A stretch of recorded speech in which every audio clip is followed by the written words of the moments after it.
La Biblia dice que hay un tiempo para paz y un tiempo para la guerra. Un tiempo para reír y un tiempo para llorar. Un tiempo para nacer y un tiempo para morir. Y estamos en tiempo de guerra, así de claro. Yo estoy plenamente convencido de que estamos viviendo desde el año 2020, días de la pandemia, los tiempos más interesantes de la historia del pueblo de Dios. Las cosas que han ocurrido en estos últimos años han sido tan drásticas, han sido tan brutales y tan rápidas, que estamos hablando hoy de una cosa y probablemente mañana estaremos hablando de otra. Muy bien, cierra tus ojos un instante. Vamos a pedirle al Señor que esta palabra que ustedes van a escuchar en el día de hoy sea una palabra que nos oriente, que nos fortalezca la fe, que nos motive, que nos ayude a entender un poco más lo que está sucediendo a nuestro alrededor, porque como creyentes no podemos vivir en la indiferencia, en la ignorancia, ni mirar a otro lado, sino que tenemos que ser como el lema que hemos escogido para este año: entendidos en los tiempos. Por eso te pedimos, Señor, que en esta tarde esta palabra que has puesto en mi corazón compartir con tu pueblo sea de bendición y podamos disfrutar de ella y podamos recibirla con gozo, con alegría, sabiendo que es una palabra que viene de tu corazón al nuestro, Señor. Y pedimos que tú nos hables y que quites cualquier obstáculo, cualquier prejuicio, cualquier cosa que sea un estorbo entre tu palabra y nosotros. Te lo pedimos con acción de gracias en el nombre de Jesús. Amén y amén. Yo venía preparando esta palabra durante esta semana y yo iba a decir algunas cosas en esta tarde que ya no las puedo decir. Y os voy a decir por qué. Porque yo iba a decirles a ustedes lo que iba a ocurrir dentro de muy poco tiempo, como algo no muy lejano en el tiempo, pero lo que les iba a decir como algo futuro ya está sucediendo. Por lo tanto, los acontecimientos ocurren con una rapidez tan tremenda que lo que uno está pensando decir el lunes para el domingo a la tarde, resulta que llega el martes y cambia todo, y ahora tienes que darle otro enfoque al mensaje o al estudio de la palabra. Quiero llevarles en primer lugar a una primera lectura que se encuentra en un libro que es muy bonito, tal vez no es muy conocido por algunos de ustedes, sobre todo a lo mejor por los que están empezando, pero es un libro muy interesante y creo que nos va a venir muy bien esta primera lectura. Se encuentra en el libro de Esdras, capítulo 1, por favor, libro de Esdras, capítulo 1. Los que tengan su Biblia ahí pueden seguir la lectura, y los que no, pues en las pantallas de la iglesia vamos a proyectar ahora esta lectura para que ustedes la puedan seguir juntamente conmigo. Esdras capítulo 1, a partir del versículo 1 en adelante, dice así la palabra de Dios. En el primer año de Ciro, rey de Persia, para que se cumpliese la palabra de Dios por boca de Jeremías, despertó el Señor el espíritu de Ciro, rey de Persia, el cual hizo pregonar de palabra y también por escrito por todo su reino, diciendo: así ha dicho Ciro, rey de Persia: el Señor, el Dios de los cielos, me ha dado todos los reinos de la tierra y me ha mandado que edifique casa en Jerusalén, que está en Judá. Quien haya entre vosotros de su pueblo, sea Dios con él, y suba a Jerusalén, que está en Judá, y edifique casa al Señor, al Dios de Israel. Él es el Dios, la cual está en Jerusalén. Y a todo el que haya quedado en cualquier lugar donde more, ayúdenle los hombres de su lugar con plata, oro, bienes y ganados, además de ofrendas voluntarias para la casa de Dios, la cual está en Jerusalén. ¿Cuántos dicen amén? Este libro de Esdras es muy interesante porque nos habla acerca del retorno del cautiverio en Babilonia después de 70 largos años. Ahora, yo estoy a título personal estudiando un capítulo del libro de Levítico, que es el capítulo 25, donde hay una serie de leyes muy interesantes, y tengo que hacer referencia a una de esas leyes, a uno de esos mandamientos que se conoce como la Shemitah. No hay una palabra exacta que se pueda, digamos, traducir al castellano por esa palabra Shemitah, pero a grandes rasgos esta ley, este mandamiento consistía en que los agricultores en Israel cada 7 años tenían que dejar reposar la tierra, no podían sembrarla. Algunos se preguntarán, ¿y de qué vivía la gente si no sembraba? El Señor les había prometido que si cumplían esta ley, la cosecha del año anterior, es decir, la del sexto, sería tan abundante que duraría por 3 largos años. Esta ley del descanso de la tierra, está comprobado que si las naciones del mundo la pusieran en práctica, no comeríamos tanta basura como estamos comiendo. Que ya a veces la fruta ni sabe a fruta, ni las papas saben a papas, y no sabes realmente lo que estás comiendo, porque tiene tantos pesticidas y tiene tantos productos químicos que lamentablemente a veces lo que estamos comiendo, tanto a corto como a largo plazo, pues puede perjudicar seriamente nuestra salud. Pero si dejáramos descansar, como dice la Biblia, la tierra cada 7 años, la tierra se regeneraría y daría otra vez fruto en abundancia con mayor calidad. Des en cuenta que el sabor de las frutas, de las hortalizas, de las verduras que comemos nosotros hoy en día no tiene absolutamente nada que ver con la vitalidad que daban en los tiempos de la Biblia. En los tiempos de la Biblia todo lo que se comía tenía un sabor extraordinario y le proporcionaba al hombre tal energía que comiendo muchísimo menos cantidad que lo que se come hoy en día, la gente no solamente vivía mejor, sino que además vivía más. Ahora bien, durante los 490 años que el pueblo de Israel estuvo en la tierra prometida, cuando entran con Josué, ¿se acuerdan? Nunca cumplieron esta ley del reposo de la tierra, del Shabbat Shabbatón. Es decir, hay un día de reposo a la semana, que es el día sábado, y tenía que haber cada 7 años un reposo para la tierra. Y eso iba a beneficiar mucho a la agricultura. Nunca, repito, en esos 490 años cumplieron con esta ley. Por lo tanto, si durante 490 años no cumplieron con esta ley del reposo de la tierra, ¿cuántos años le debían de obediencia al Señor, al dueño de la tierra? 70 años. Ustedes multiplican 70 por 7 y te da automáticamente la cifra de 490 años. Por lo tanto, tenían que ser sacados de su tierra, tierra que era del Señor, pero que ellos podían disfrutar de ella siempre y cuando obedecieran y cumplieran con los preceptos de la Biblia. Pero como no habían cumplido con esta ley, son sacados de su tierra las tribus del sur, Judá y Benjamín, y son llevadas al cautiverio en Babilonia.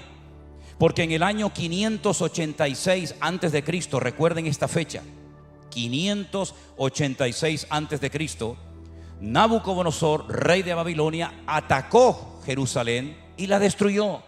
Se llevó los tesoros del templo a Babilonia.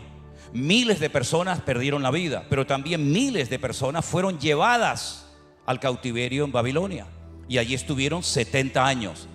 Y el salmo que se leía, o parte del Salmo 137 que se leía en esta tarde, habla del dolor, habla de la tristeza que sufrían los que estaban en el cautiverio, cuando les decían: cantadnos algunas de esas canciones tan bonitas que ustedes cantaban cuando vivían en Sión o en Jerusalén. Y ellos respondían: ¿y cómo cantaremos cántico al Señor en tierra de extraños?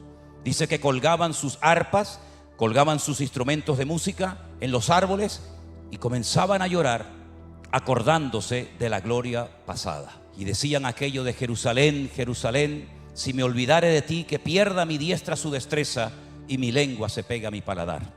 Ahora bien, 70 años después de esa tragedia nacional, donde muchos fueron llevados al cautiverio, y conocemos nombres de personas muy famosas que vivieron durante esos 70 años en el cautiverio en Babilonia.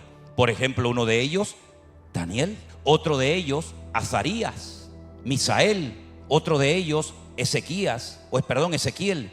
Entonces vemos que antes de ser llevados, antes de ser arrancados por la fuerza de su tierra, hubo en Jerusalén un profeta llamado Jeremías. Ahora, yo les voy a pedir un favor a todos ustedes en esta tarde.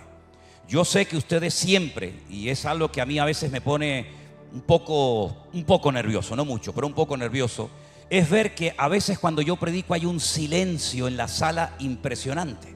Y créame que a mí eso a veces me pone nervioso, porque no sé si es porque están prestando mucha atención, porque el tema es muy interesante, o porque la gente se quedó dormida. Entonces, hacedme el favor de prestar mucha atención, pero de vez en cuando, por ahí el que quiera, puede decir algún amén, Porque yo a veces con este montón de luces que tengo delante de mí, apenas veo los que están allá atrás.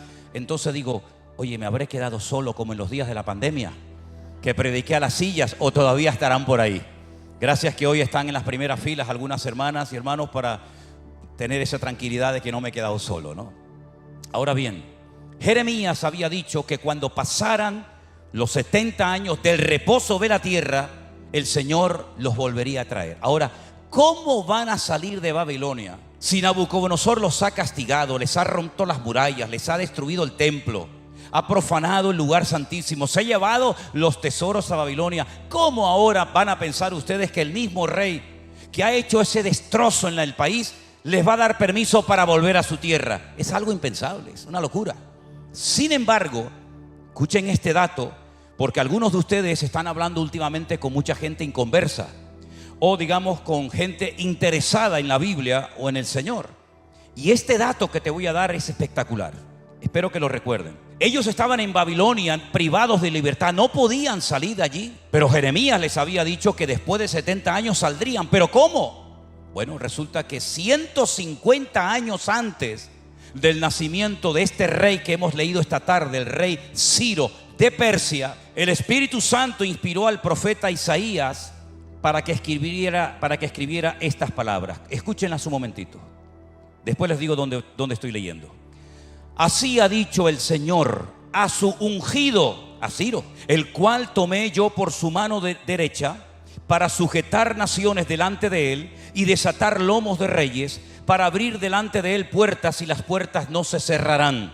Yo iré delante de ti y enderezaré los lugares torcidos. Y le da una profecía tremenda a un hombre que no existía en el momento en que Isaías escribe esto.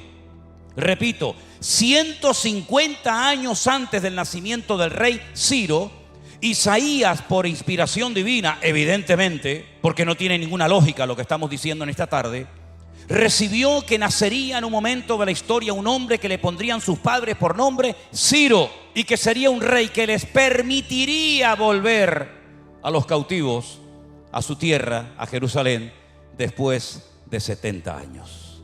Para que veas cómo la Biblia se adelanta en el tiempo y en el espacio y te da a ti una herramienta tremendamente poderosa, no para convencer a nadie de que la Biblia es la verdad y la palabra de Dios, pero por lo menos hacer pensar y recapacitar a la gente acerca de la credibilidad de la cual goza este libro. 70 años después del cautiverio volvieron, lógicamente, por sentido común. Muchos de los que fueron a Babilonia murieron en Babilonia. Otros nacieron en Babilonia y no conocían nada de Israel, de Jerusalén, del templo ni nada. Pero el rey Ciro sintió en su corazón el deseo de construir en Jerusalén, no en cualquier parte del mundo, en Jerusalén, un templo, una casa al Dios de Abraham, de Isaac y de Jacob. ¿Y quién mejor que los judíos para construir ese templo? ¿Quién mejor que ellos para volver a su país, a su tierra, que lógicamente estaba hecha a pedazos, escombros, la tierra abandonada, etcétera, etcétera? Pero volvieron. Ahora, antes de ir a Jerusalén nuevamente, un profeta llamado Daniel, que yo lo considero el libro de Daniel, el Apocalipsis del Antiguo Testamento, tuvo un día un sueño, y en ese sueño vio 4 animales. Yo sé que son muchos datos, pero yo sé que ustedes tienen una memoria tremenda. Y dentro de un mes les voy a preguntar todo esto y me lo vas a decir de memoria, como yo te lo estoy diciendo de memoria en esta tarde, ¿vale? Él vio 4 animales. Dice que vio a un león, pero con alas. Y ese león, cuando el Señor le dice, mira, ese león, ¿sabes a quién representa? Al imperio en el cual estás viviendo ahora mismo, a Babilonia. Pero cuando este imperio se extinga, se levantará otro imperio que será el de los medos persas. Y dice que lo vio tipificado por la figura de un oso. Pero ese imperio también va a caer. Y se levantará un tercer imperio. Y ese tercer imperio será el imperio de los griegos, con Alejandro Magno a la cabeza. Y entonces dice que vio como un leopardo con 4 cabezas que representan los 4 generales de su ejército, que se iban a distribuir el territorio, el imperio de Alejandro Magno cuando éste muriera. Ptolomeo, Seleuco, Casandro. ¿Me lo pueden repetir? No, no hace falta. Esos 4 generales, cuando Alejandro Magno muere, dicen: vamos a repartirnos el imperio. ¿Y cómo podía saber Daniel que iba a haber un imperio que se iba a dividir en 4? Bueno, ahí ves lo poderosa que es la Biblia. Y un cuarto imperio que lo ve como una bestia con una cabeza con 10 cuernos, que hace un daño terrible a la humanidad, y fue el imperio del Nuevo Testamento, el imperio que estaba en la época de Jesús y de los apóstoles, que fue el imperio romano. Nabucodonosor había tenido un sueño con una imagen de oro, plata, bronce y hierro, y son los mismos imperios. El oro es Babilonia, la plata es los medos persas, el bronce son los griegos y el hierro con barro son los romanos. Cuando ellos vuelven a su tierra, vuelven financiados, escuchen bien esto, por el imperio de Persia. Ellos no tenían capacidad económica para reconstruir un país, una ciudad, unas murallas. Acabo de leer el libro de Nehemías, lo acabo de terminar de leer hace unos días. ¿Y saben lo que el esfuerzo tan grande que se tuvo que realizar para construir una muralla, cerrar el perímetro de la ciudad de Jerusalén? Que, por cierto, las murallas de la época de Nehemías, todavía los restos se pueden ver en algunas partes de Jerusalén, y que eran mucho más grandes que las que están actualmente, que fueron construidas en el siglo XVI por Sulimán el Magnífico. Todo eso lo financió Ciro, el rey de Persia. Les dio dinero, les dio soldados, les dio plata, les dio oro, les dio madera, y construyeron el templo de Jerusalén, el segundo. Ahora bien, la Biblia nos enseña que este rey era el ungido de Dios. La palabra ungido es una palabra, tiene un término con unas connotaciones espirituales muy fuertes, porque es la palabra Mashiach. El ungido es el escogido de Dios para una finalidad. Por eso conocemos al Señor Jesucristo como el Señor Jesús, Yeshua HaMashiach, como el ungido. Conocemos al rey Saúl como el ungido, como el Mesías, el Mashiach. Y ahora este rey, que es un gentil, que no es judío, el Señor lo llama por primera vez a un gentil: este es mi ungido, este es el instrumento que yo voy a utilizar para que vuelva mi pueblo a su tierra y la reconstruyan. Ahora, ese imperio de Persia, hasta 1979, la mayoría de ustedes no habían nacido. En 1979, en ese país que estaba bajo el Shah de Persia, ¿se acuerdan? Experimenta una revolución islámica que ha durado más de 47 años, y le cambiaron el nombre de Persia por Irán. Y yo iba a decir hoy, pero ya no lo puedo decir porque ya sucedió, yo iba a decir que antes de que terminara este año 2025, Israel sí o sí iba a atacar a Irán. Iba a atacar Irán, tiempo futuro. Pero preparando este mensaje, estudiando todo esto, para mi sorpresa, resulta que hace unos días, de madrugada, Israel atacó Irán. Ahora, hay 4 acontecimientos que tienen que ver mucho con la Biblia, con este imperio. Recuerden que, por ejemplo, España en la Biblia es mencionada 2 veces, Jerusalén miles de veces, pero Persia, el actual Irán, 240 veces. Es decir, que si Dios habla 240 veces de esta gente, es para prestar atención, ¿no les parece? 240 versículos en el Antiguo Testamento que hablan acerca de Persia o la actual Irán. Aunque sabemos que los pueblos, ¿verdad?, se han ido mezclando entre ellos, pero la zona geográfica de Irán actualmente es lo que ocupaba antiguamente el imperio de Persia, del cual hablaremos un poquito más adelante. Ahora, quiero ponerles ahí en la pantalla para que ustedes lo puedan ver, tanto los que están aquí como los que están en casa, 4 puntos fundamentales que la Biblia menciona referente a este pueblo o a esta gente. Primero, ya hemos hablado del primero, Ciro, rey de Persia, en el primer año de su mandato, de su reinado, decide en su corazón darles la libertad para que retornen todos los que quieran a Jerusalén y reconstruyan el templo, las murallas, la ciudad, etcétera, etcétera. Es algo a tener en cuenta, porque el segundo templo, la reconstrucción de la ciudad, fue financiada prácticamente en su totalidad por la mano de un persa, o de lo que diríamos hoy en día, de un iraní. El segundo acontecimiento que tiene que ver ya con el Nuevo Testamento es cuando unos magos, que no son reyes, unos magos, unos astrólogos, unos observadores de las estrellas, de las constelaciones, etcétera, sienten en su corazón ir desde su país, que está casi a 2000 kilómetros de Israel, caminando o en camellos como mucho, para dirigirse a una pequeña población que se llamaba Belén o Betlehem, la casa del pan, donde había nacido el rey de los judíos. Cuando ellos llegan a Jerusalén, donde vivía en aquel momento Herodes, aunque tenía palacios por todo el país, resulta que le dicen al rey en su propia cara: ¿dónde está el rey de los judíos? Porque su estrella hemos visto en el oriente y venimos a adorarle. Segundo acontecimiento que tiene que ver ahora con la figura del Mesías, del Señor Jesucristo, y que son magos que vienen de esa región del mundo, de Persia, la actual Irán. Si seguimos avanzando en las páginas del Nuevo Testamento, encontramos que en el día de Pentecostés, una fiesta que se celebraba 50 días después de la Pascua, es decir, de la muerte del Señor Jesucristo, hay un pequeño remanente de hombres y mujeres en una casa en Jerusalén, que en mi opinión personal no era una casa normal y corriente, sino que probablemente sería el mismísimo templo de Jerusalén, porque hablan del aposento, hablan de la casa alta, y la casa más alta de Jerusalén, sin lugar a dudas, era el templo de Jerusalén, que estaba en el monte Moriah. Ellos estaban orando y a las 9 en punto de la mañana pasa algo que nunca había sucedido. Dice que comenzaron a aparecer lenguas repartidas como de fuego que se metían sobre el cuerpo de cada uno de los que estaban allí orando, y dice que vino un viento recio que soplaba y todos fueron llenos del Espíritu Santo. Y la evidencia de que estaban en ese momento siendo utilizados por el Espíritu Santo o siendo llenos por el Espíritu Santo es que comenzaron a hablar en otras lenguas. Comenzaron a hablar en idiomas que ellos no habían aprendido en la escuela. Eran idiomas desconocidos para ellos, pero conocidos para la gente que estaba en aquel momento en Jerusalén, que probablemente, y no exagero, sería como 1 millón de personas. Y algunos se preguntarán: ¿y de dónde salió tanta gente? ¿De dónde salió ese 1 millón de personas?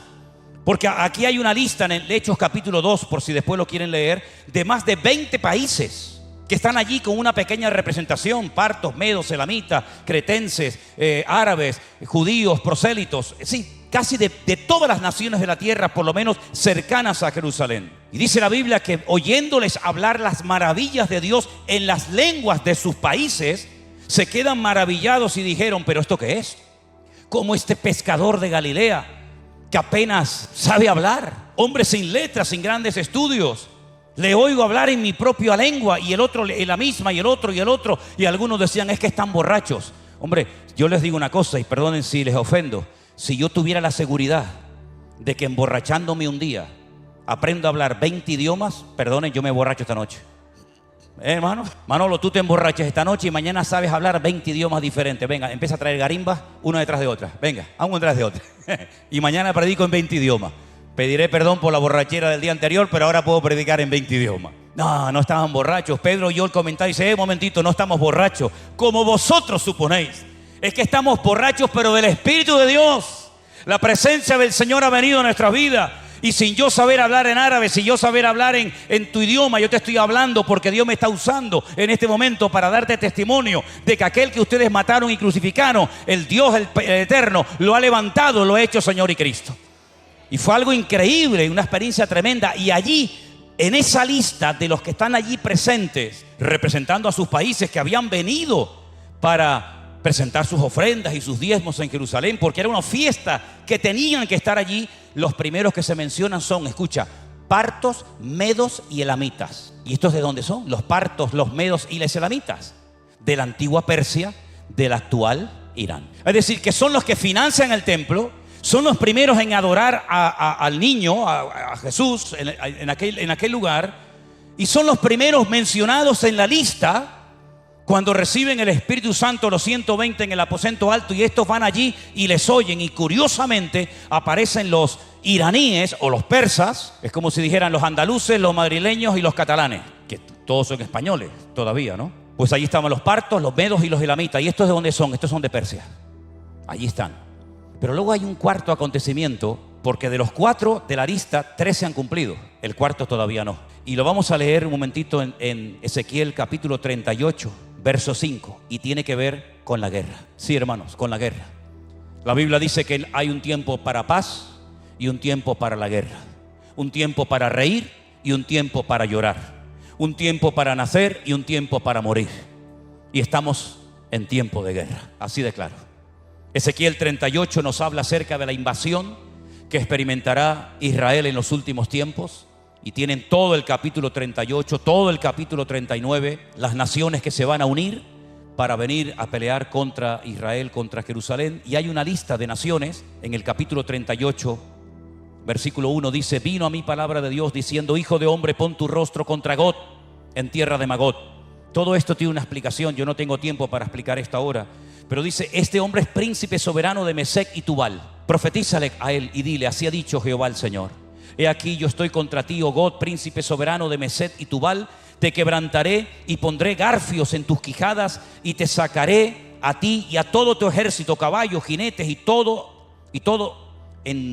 equipados, gran multitud de paveses, escudos, teniendo ellos espadas. Y ahora menciona varias naciones como Persia, Cus y Fut con ellos.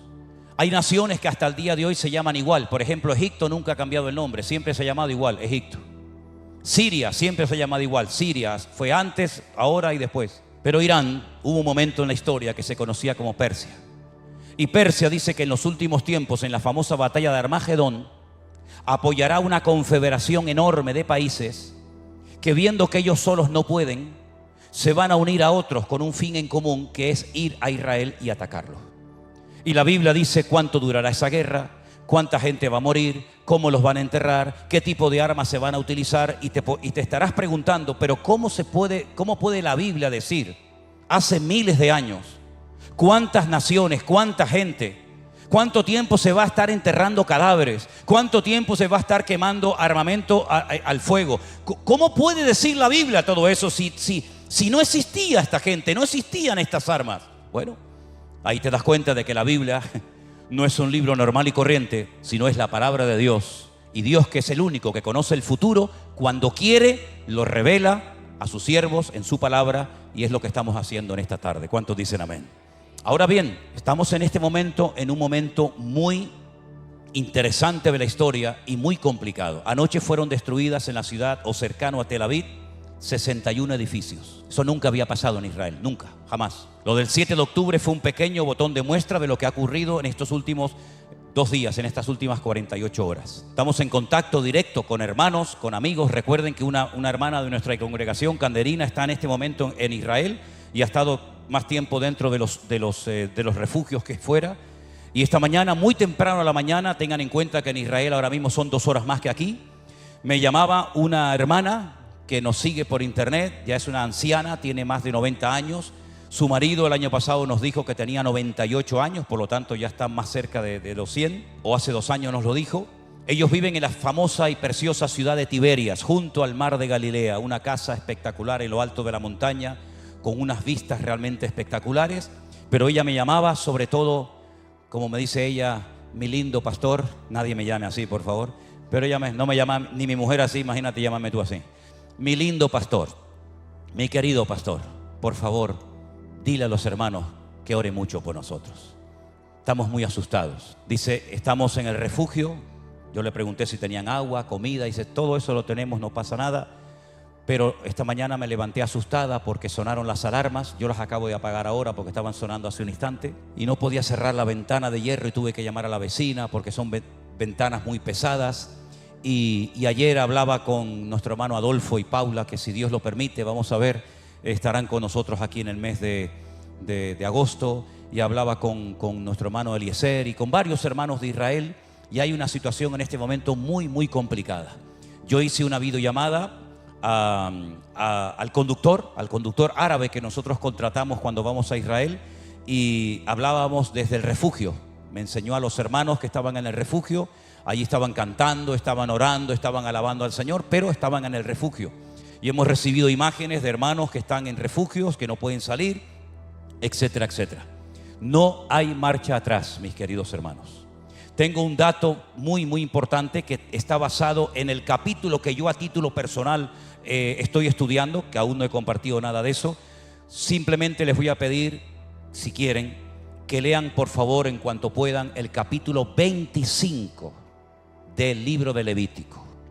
El capítulo 25 del libro de Levítico, dentro de muchas cosas, nos dice lo siguiente: que cada 50 años, repito, cada 50 años, En el año de jubileo se tenían que perdonar las deudas. Los esclavos tenían que ser puestos en libertad. De ahí viene también un poco la frase: Padre nuestro, perdona nuestras deudas como nosotros también perdonamos a nuestros deudores, ¿verdad? Y no solamente eso, sino que cada 50 años se perdonaban las deudas, se soltaban a los esclavos. Era el año de jubileo, era un año de festividad, era un año de libertad. Y estuve investigando, y si quieren les doy el dato ahora mismo porque lo tengo por aquí. Estuve investigando cuándo se va a celebrar el próximo año de jubileo. Es decir, cuándo vendrá un año bíblicamente hablando especial, un año bíblicamente diferente, un año en el que vamos a ver cambios muy significativos en la economía, en la política, en el ambiente espiritual. Y curiosamente, investigando todo esto, todavía estoy a título personal viendo esto, será en el año 5788, pero no del calendario nuestro, no del calendario nuestro. Sí, Manolo, si es en el 5700, Manolo, yo en el 5700 estoy con la carroza de oro dando paseos por la Nueva Jerusalén, ¿no? Que se revienten aquí abajo, que yo estoy allí con Abraham, con Isaac, No. Ese es en el calendario hebreo bíblico. ¿Lo quieren saber en el calendario nuestro? Septiembre, entre septiembre y octubre del 2027. Qué curioso, ¿no? En el 2027 se volverá a celebrar el año de jubileo, que es el año más espectacular del año, que hace 50 años que no se celebra, 48 ahora mismo, y donde siempre se han producido cambios en todo, en lo político, en lo social, en lo espiritual, absolutamente en todo. Y yo creo que hasta el 2027 podemos aguantar, ¿no, hermano? Lo dijo el otro día don Peter, que él por lo menos hasta el 27 va a aguantar. ¿No lo oyeron? Hombre, si don Peter va a aguantar hasta el 27, yo no me lo pierdo, aunque yo creo que no va a llegar ni a agosto, pero bueno, por si acaso, ¿no? Lo curioso de todo esto es que hay una profecía acerca de lo que le va a ocurrir a ese pueblo del cual estamos hablando en esta tarde. Sin lugar a dudas, este ataque preventivo era necesario, y les voy a decir por qué. Porque hay muchos países en el mundo que tienen armas nucleares. Israel es uno de ellos, Francia, Estados Unidos, Pakistán, Rusia. Pero ningún país árabe tiene acceso a armas atómicas. Las armas atómicas, dijo Albert Einstein, si se usan en una tercera guerra mundial, la cuarta la tendríamos que pelear con piedras y con palos. Porque las secuelas que dejan en el agua, en el ambiente, en el aire, en todo, son secuelas que matan por 100, 200, 300 o más años. Solamente una bomba atómica puede matar en segundos a 2 millones de personas. En 3 segundos, 2 millones de personas, 3 millones de personas pueden morir en cuestión de segundos. Y hay un país que está obsesionado con la idea de destruir al pequeño territorio de Israel, donde no solamente viven judíos, sino es que viven nuestros hermanos en Cristo, que allí hay congregaciones. Yo he predicado en Tel Aviv, he predicado en Askelon, he predicado en Beersheba. Es decir, allí hay pastores, hay hermanos nuestros, hay jóvenes, hay niños, hay árabes cristianos. Ayer mataron una familia cristiana, sus 3 hijas, su esposa y el marido. Hay drusos, hay beduinos, hay muchas etnias en aquel lugar. Y este país de antigua Persia o Irán ha dicho, y lo ha dicho muchas veces, y lo pueden comprobar por ejemplo, en internet, que hoy en día en internet pueden encontrar muchas cosas, que ellos están con esa obsesión, construir, hacer, fabricar armas nucleares para destruir a Israel y borrar a ese estado satánico, como dicen ellos, de la faz de la tierra. ¿Cómo tendría que reaccionar un país tan pequeño cuando sabes que hay alguien que ha dicho abiertamente en todos los foros habidos y por haber que su obsesión es destruir y arrasar de la faz de la tierra a esta pequeña nación? Pues se descubrió, hermanos queridos, que dentro de unos pocos días, máximo un par de semanas, estas 15 bombas atómicas estarían listas para ser lanzadas a Israel en cualquier momento. Por lo tanto, no había tiempo que perder. Ahora, esta semana ha ocurrido algo muy extraño y yo se lo quiero compartir rápidamente. En Israel, los religiosos, los ultraortodoxos, se niegan rotundamente a ir al ejército. El ejército en Israel es obligatorio para los varones y para las mujeres. 3 años unos, 2 años las otras. Los religiosos se niegan rotundamente a ir a aportar su apoyo, su grano de arena al ejército, como los que tuvimos que ir en su momento cuando era obligatorio. Tienen que ingresar ya 54,000 jóvenes religiosos que se niegan rotundamente a ir. Hay 2 grupos, hay 2 partidos políticos religiosos que apoyan al actual primer ministro de Israel, Benjamín Netanyahu. Y le dijeron que si seguía empeñado en que los jóvenes religiosos fueran al ejército, le quitaban su apoyo y automáticamente tenía que ir el país a elecciones y perdía la capacidad de gobernar. Cuando Milei, el presidente de Argentina, el otro día en el Parlamento, en el Knesset en Jerusalén, dio un discurso y puso a todo el mundo de acuerdo, y todo el mundo, mira que es difícil que un argentino ponga a todo el mundo de acuerdo, ¿eh? Mira que es difícil, pero los puso, ¿eh? Todo el mundo se puso de pie, le aplaudió. La verdad es que el tío es un fenómeno. Yo, si no fuera creyente, terminaría los sermones o los discursos como él los termina, pero no lo puedo decir, pero las ganas sí me quedan. Bueno, el tema es que cuando termina su discurso y se marcha, empieza la votación para ver si el presidente o el primer ministro de Israel sigue o no sigue. Le faltó un pelo para perder la gobernabilidad de su país. Esa noche podía haberse producido un cambio significativo en la política de Israel, y nos guste o no, estemos de acuerdo o no, todo lo que allí pasa es como el ojo del huracán, nos afecta a todos, para bien o para mal. Y esa noche milagrosamente se salvó por los pelos. En el último minuto la votación salió que podía quedarse. La próxima, el próximo esfuerzo, la próxima, ¿cómo se llama? Lo que le hicieron a Rajoy, ¿cómo se llamó? La moción de censura, según la ley de Israel, no se puede llevar a cabo hasta dentro de 6 meses. Y yo dije, ya está, 6 meses es lo que la Biblia llama medio tiempo.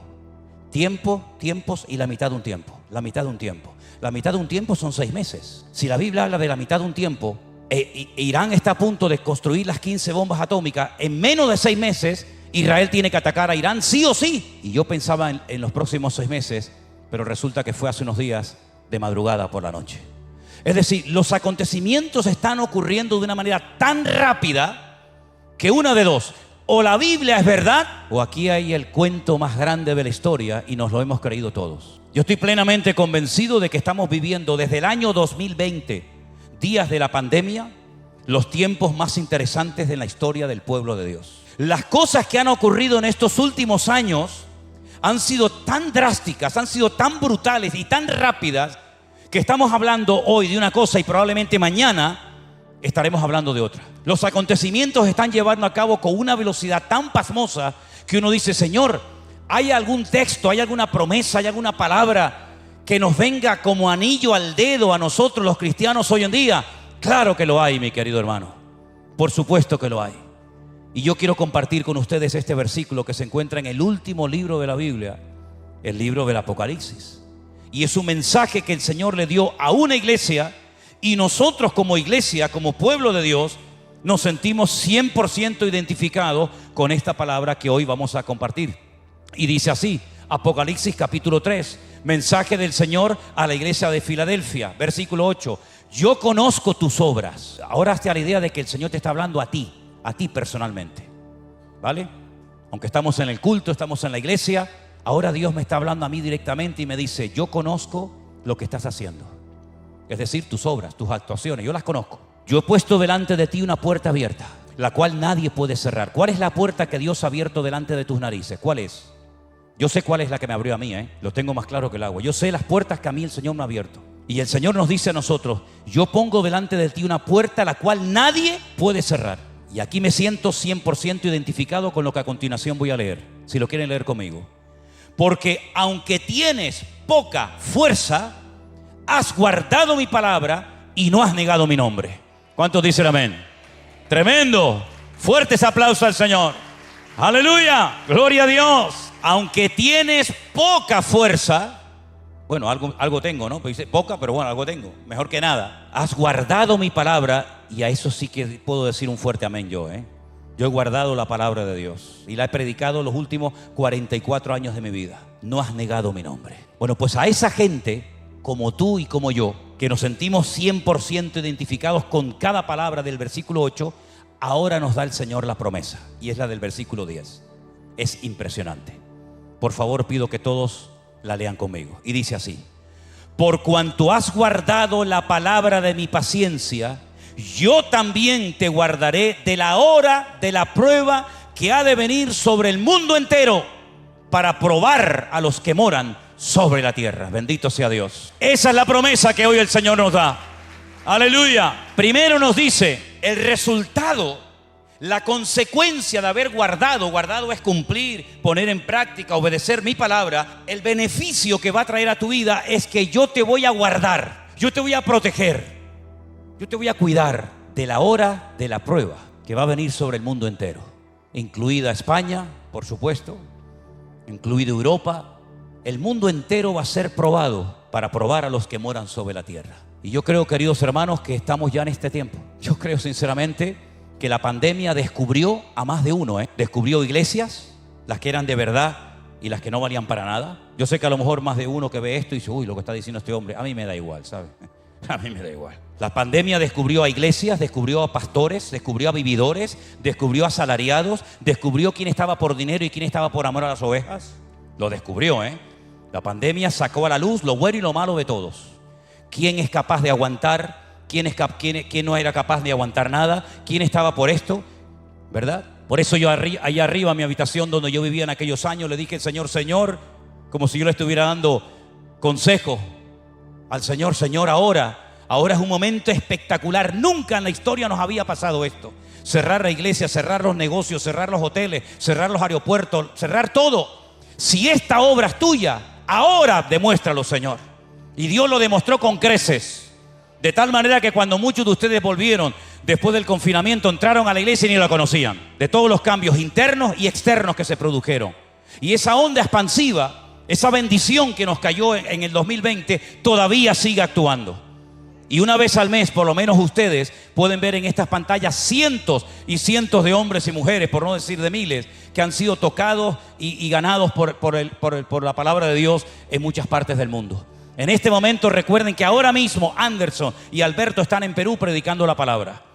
Y lo estaban haciendo en medio de un terremoto. Porque quiero decirles que mientras estaba el tiempo de alabanza y nos mandaron el vídeo, yo no le dije nada a Vanessa para no asustarla, pero ya ella me dijo que ya lo había visto. Se estaba produciendo un terremoto de 5.5. ¿Qué te parece? Y la semana pasada estaba el pastor nuestro de Colombia, Osman, en un 8º piso con otro terremoto y dice, pastor, se está moviendo todo. Digo, pues siga adelante cantando y toca más fuerte. ¿Qué te parece? Es decir, en el 2005 Dios sacó a la luz lo bueno y lo malo de muchos de nosotros, pero ahora otra vez lo está volviendo a sacar con el tema de Israel. Otra vez sale el que verdaderamente ama, salen los prejuicios y tú dices, pero ¿cómo puede un pastor? ¿Cómo puede un cristiano? ¿Cómo puede un hijo de Dios que lee la Biblia, que Israel está desde el principio hasta el final? Bueno, hermano, es que las pruebas, lo bueno que tienen es que sacan a la luz todo lo bueno y todo lo malo que en nosotros hay. La Biblia dice que nuestra fe va a ser probada por el fuego. Y el fuego lo que hace es que saca la escoria y se puede limpiar y queda lo puro, queda lo limpio. ¿Y saben lo que estaba pensando hoy? Israel tiene una cosa que se llama la Kipá Barcel. Es como la cúpula de hierro que protege. No es 100% eficaz, pero bueno, si no tuviera eso, estaríamos hablando ahora de millones de muertos, ¿no? Pero bueno, entran los misiles, se intersectan, algunos lamentablemente caen, otros no caen y bueno, y esa cúpula de hierro ha protegido a millones de personas, creyentes, no creyentes y todos los que viven allí. Pero estaba pensando, cúpula de hierro. ¿Ustedes se acuerdan de las tablas que estudiábamos, los símbolos químicos? ¿Se acuerdan aquellas tablas o no? ¿Cuál es el símbolo químico del hierro? ¿Y Fe cómo se pronuncia? Fe. La fe es la que ha vencido al mundo y la fe en Jesucristo y en su palabra es la que nos va a salvar de la hora de prueba que viene sobre todas las naciones de la tierra. Nuestra fe nos va a salvar en el nombre de Jesús. Fuerte ese aplauso al Señor. ¡Aleluya! ¡Y a su nombre! ¡Y a su nombre! ¡Gloria a Dios! ¡Gloria a Dios! Caerán a tu lado 1000 y 10.000 a tu diestra, mas a ti no llegará. Y si nos llega, para mí el vivir es Cristo. Así que ya sea que muramos o vivamos, somos del Señor. Hemos entrado en una cuenta regresiva que ya no hay marcha atrás. Israel, lo he dicho en varias ocasiones y no creo que esté muy equivocado, no va a volver a ser nunca más lo que fue cuando comenzamos a ir hace 20 y tantos años a ese país. Todo ha cambiado. El Medio Oriente ha cambiado, la política, la economía, la reacción de los estudiantes en las universidades, todo ha cambiado. El mundo se ha vuelto loco. Todo está patas arriba. Miren incluso los Estados Unidos deportando a gente que fue no digo todos, pero la mayoría fueron a trabajar, a buscar un futuro para sus hijos, abuelos, tíos, primos, sobrinos, padres, madres, siendo deportados como si fueran, en algunos casos, como criminales, ¿verdad? Separando familias, rompiendo corazones, ilusiones de gente que se jugó la vida para poder llegar a ese lugar, ¿verdad? Y estamos viendo en Europa cómo cada vez se habla menos de Dios, su palabra no cuenta nada. Estamos viendo a España, un país totalmente lleno de una corrupción total y absoluta. Cada día nos enteramos de un escándalo más, y esto no ha hecho más que empezar. Y aquí estamos nosotros, queridos hermanos, para seguir brillando y marcando una diferencia y decirle a la gente: el mundo, te guste o no, irá de mal en peor. La maldad se multiplicará, mas el que persevere hasta el fin, ese será salvo. ¿Cuántos dicen amén? Fuertes aplausos a nuestro Dios. Aleluya. Gracias, Señor, por la fe y el poder de Dios que nos ha salvado la vida. Gracias, Señor Jesús. Te alabamos, Señor. Nos ponemos de pie en esta noche, queridos hermanos. Esta guerra va a durar un tiempo. Van a haber muchas bajas, muchas lágrimas. Perdón, y se me olvidó. Y no quiero olvidarme de esto, que es muy importante. La profecía para Irán, por si hay algún iraní que me está escuchando. Jeremías 49, mira qué profecía impresionante. Aún no se ha cumplido, pero esto es el periódico de mañana. Escucha bien. Jeremías 49, palabra de Dios que vino al profeta Jeremías acerca de Elam. Pero no Elam este. ¿Tú eres con M o con N? N, esta es con él. Esta es con M. Profecía que viene, ¿de dónde eran los partos medos y elamitas? De Irán, de Persia. Esta profecía es para ellos. Palabra de Dios que vino al profeta Jeremías acerca de Irán, de Elam, en el principio del reinado de Sedequías, rey de Judá, y le dijo: así dicho Jehová de los ejércitos, he aquí que yo quiebro el arco que era un arma de guerra tremenda, lo voy a quebrar. Te voy a romper tu poder, Irán, te lo voy a romper. La parte principal de tu fortaleza. ¿Cuál es la parte principal de la fortaleza de Irán? El gas y el petróleo. Te la voy a quebrar. Lo está diciendo el Señor, claro, con términos bíblicos. Voy a romper tu fortaleza. Número 1 de exportaciones de gas del mundo, Irán. Cuarto país productor de petróleo en el mundo, Irán. Te voy a quebrar tu poder. Traeré sobre Irán de los 4 vientos, de los 4 puntos del cielo. Los aventaré a todos estos vientos, y no habrá nación a donde no vayan fugitivos de Elam. Miren las imágenes de hoy. Miles y miles y miles de personas huyendo con sus coches, con sus bicicletas, con sus motos, saliendo de Teherán, capital de Irán, a otras naciones. Dice aquí: no habrá nación, escuchen bien, no habrá nación donde no haya fugitivos de Irán. Haré que Elam se intimide delante de sus enemigos y delante de los que buscan su vida. Traeré sobre ellos mal y el ardor de mi ira, dice el Señor. Enviaré sobre ellos espada hasta que los acabe. Y pondré mi trono en Elam, es decir, la presencia del Señor se manifestará allí, porque allá hay miles y miles de hermanos nuestros que, jugándose la vida, han mantenido su fidelidad y su testimonio al Señor. Yo allí pondré mi trono en Elam. Destruiré a su rey. Ya saben quién es el rey, ya saben quién es el perverso que domina esa nación. Tenía más libertad religiosa Persia hace 2500 años que hoy por hoy. Y a su príncipe, es decir, a sus herederos, fuera. Hoy huían como ratas todos los altos mandos del ejército y los políticos, huyendo en sus coches y tomando sus aviones privados para huir. Lo dice la Biblia. Pero, ahí viene lo bueno, acontecerá en los últimos días. ¿Estamos en los últimos días, sí o no? Acontecerá en los últimos días o tiempos que haré volver a los cautivos de Elam, dice el Señor. Pero cuando vuelvan se van a encontrar un país diferente. Se lo van a encontrar libre, se lo van a encontrar donde está el trono de Dios. En otras palabras, la iglesia no pasará desapercibida, sino que nuestros hermanos allí verán la recompensa, porque el Señor los guardará y los protegerá, porque Él honra a los que le honran y Él bendice a aquellos que aman su palabra. Por lo tanto, mis queridos hermanos, ¿qué nos queda hacer? A nosotros que no nos atacan, a nosotros que no nos persiguen, a nosotros que no nos interrumpen los cultos, ¿qué nos queda hacer? Orar. Orar, orar, orar, clamar de noche y de día. Te despierta, venga a orar. Te entra sueño, venga a dormir. Te despierta otra vez a orar. Porque hay tantos motivos para orar. que si Israel, que si los palestinos, que si el norte, que si el sur, que si España. Hay tantos millones de motivos para orar que no hay tiempo que perder. No hay tiempo para deprimirse, desanimarse o amargarse o quejarse. Es tiempo de acción. Es tiempo de hablar y no callar. Háblale a tu padre, a tu madre, a tu vecino, a tu compañero de trabajo, a tu antigua pareja, al que odiabas. Vete y abrázalo y dile: vengo a hablarte del amor de Cristo que me ha cambiado la vida. Porque se acortan los tiempos, mis queridos hermanos. Cristo viene pronto. La trompeta casi ya está sonando.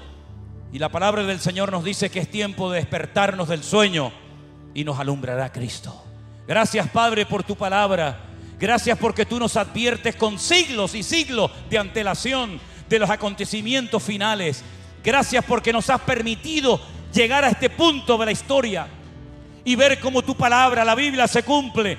No hay horóscopo, no hay carta astral, no hay mago, astrólogo, adivino que sea capaz de decir lo que tu palabra dice, porque tu palabra permanecerá en el tiempo. Tu palabra, Señor, nada ni nadie la podrá destruir. Y vemos que tu palabra sigue tocando, sigue confortando corazones, sigue rompiendo cadenas, sigue libertando a los cautivos y sigue dando vista a los ciegos.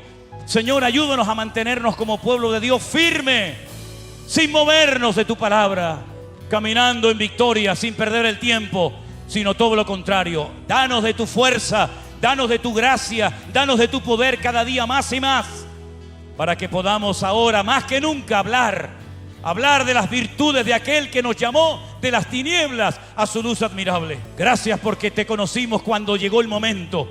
No cerramos la puerta de nuestro corazón, Señor, sino que aprovechamos el tiempo y hoy nos sentimos privilegiados de entender los tiempos, de tener tu palabra, de haber sido salvados por la sangre de Jesucristo. Gracias, Señor. Ayúdanos a abrir la boca y a ser valientes en estos tiempos difíciles y peligrosos en los cuales nos ha tocado vivir. Guárdanos del maligno y recibe en esta noche estas ofrendas que levantamos para ti, para que tu palabra corra y sea glorificada por todas las naciones de la tierra. En el nombre de Jesús. Amén y amén. Aleluya. Dios les bendiga, mis queridos hermanos. Amén. Gracias por acompañarnos. Sigamos juntos en el camino de la fe y no te pierdas el próximo mensaje que tenemos para ti. Que Dios te bendiga.